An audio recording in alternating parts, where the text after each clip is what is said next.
injustice that Black Americans have known for generations. The racial injustice that we have fought for generations, that my parents protested in the 1960s, that millions of us, Americans of every race, protested last summer. Here's the truth about racial injustice. It is not just a Black America problem or a people of color problem. It is a problem for every American.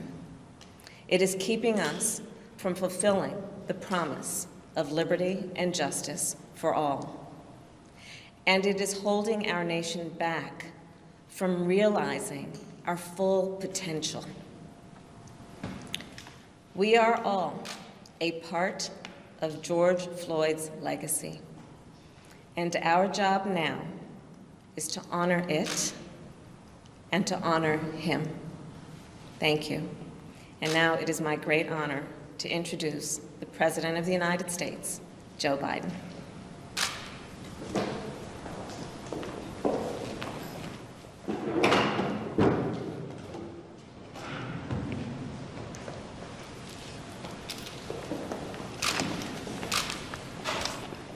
Today, a jury in Minnesota found former Minneapolis police officer Derek Chauvin guilty on all counts in the murder of George Floyd last May. It was a murder in the full light of day, and it ripped the blinders off for the whole world to see the systemic racism the Vice President just referred to. The systemic racism is a stain on our nation's soul. The knee on the neck of justice for Black Americans. Profound fear and trauma. The pain, the exhaustion that Black and brown Americans experience every single day. The murder of George Floyd launched a summer of protest we hadn't seen since the civil rights era in the 60s. Protests that unified people of every race and generation in peace and with purpose to say enough, enough, enough of the senseless killings. Today's verdict is a step forward. I just spoke with the governor of Minnesota, who thanked me for the close work with his team. And I also spoke with George Floyd's family again, a remarkable family of extraordinary courage. Nothing can ever bring their brother, their father back. But this can be a giant step forward in the march toward justice in America. Let's also be clear that such a verdict is also much too rare. For so many people, it seems like it took a unique and extraordinary convergence of factors. A brave young woman with a smartphone camera, a crowd that was traumatized witnesses, a murder that lasts almost 10 minutes in broad daylight for ultimately the whole world to see. Officers standing up and testifying against a fellow officer instead of just closing ranks, which should be commended. A jury who heard the evidence, carried out their civic duty in the midst of an extraordinary moment, under extraordinary pressure.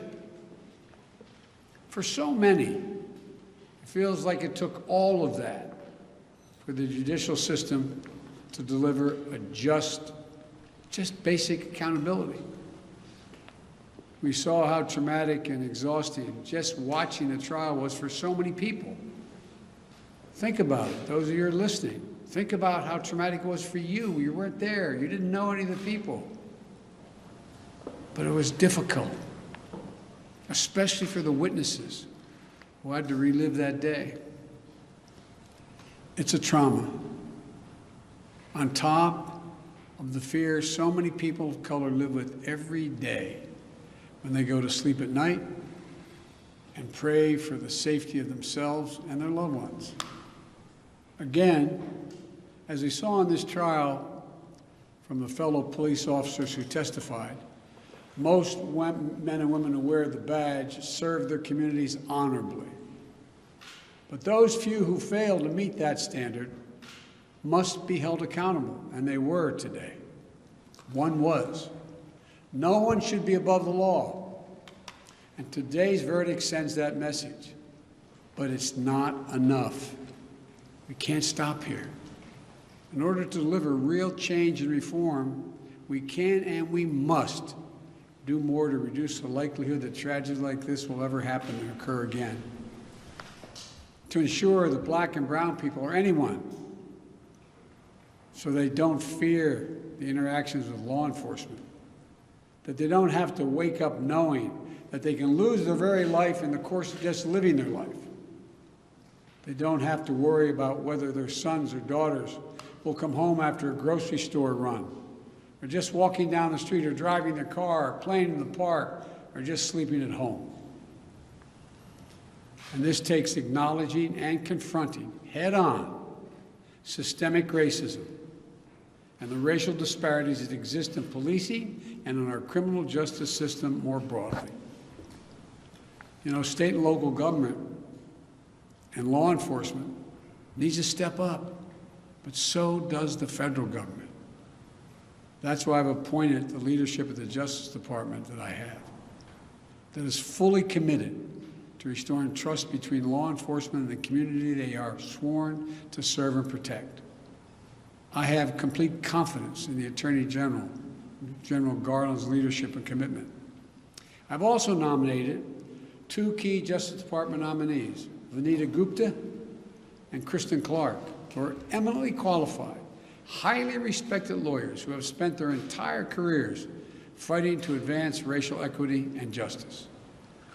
Vanita and Kristen have the experience and the skill necessary to advance our administration's priorities to root out unconstitutional policing and reform our criminal justice system, and they deserve to be confirmed. We also need Congress to act. George Floyd was murdered almost a year ago. There's meaningful police reform legislation in his name. You just heard the Vice President speak of it. She helped write it. Legislation to tackle systemic misconduct in police departments, to restore trust between law enforcement and the people they're entrusted to serve and protect. But it shouldn't take a whole year to get this done. In my conversations with the Floyd family, I spoke with them again today, I assure them we're going to continue to fight for the passage of the George Floyd Justice and Policing Act so I can sign it into law as quickly as possible. There's more to do. Finally, it's the work we do every day to change hearts and minds as well as laws and policies. That's the work we have to do. Only then will full justice and full equality be delivered to all Americans. And that's what I just discussed with the Floyd family. The guilty verdict does not bring back George. But through the family's pain, they're finding purpose. So George's legacy will not be just about his death, but about what we must do in his memory. I also spoke to Gianna, George's young daughter again. When I met her last year, I've said this before, at George's funeral, I told her how brave I thought she was. And I sort of knelt down to hold her hand. I said, Daddy's looking down on you, he's so proud. She said to me then, I'll never forget it, Daddy changed the world. And I told her this afternoon, Daddy did change the world. Let that be his legacy. A legacy of peace, not violence, of justice. Peaceful expression of that legacy are inevitable and appropriate, but violent protest is not. And there are those who will seek to exploit the raw emotions of the moment, agitators and extremists who have no interest in social justice, who seek to carry out violence, destroy property, fan the flames of hate and division, will do everything in their power to stop this country's march toward racial justice. We can't let them succeed.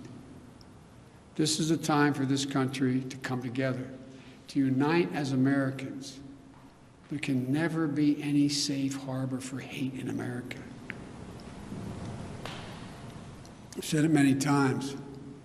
The battle for soul of this nation has been a constant push and pull for more than 240 years. A tug of war between the American ideal that we're all created equal and the harsh reality that racism has long torn us apart.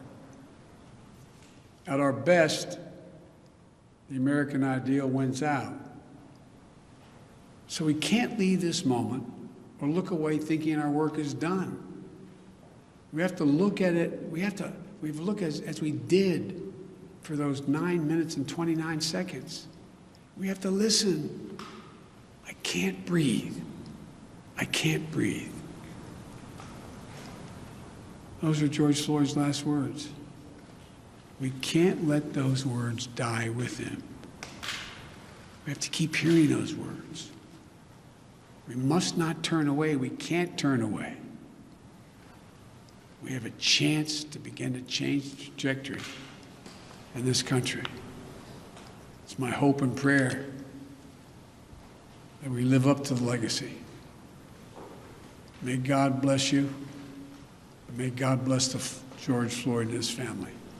Thank you for taking the time to be here. This can be a moment of significant change.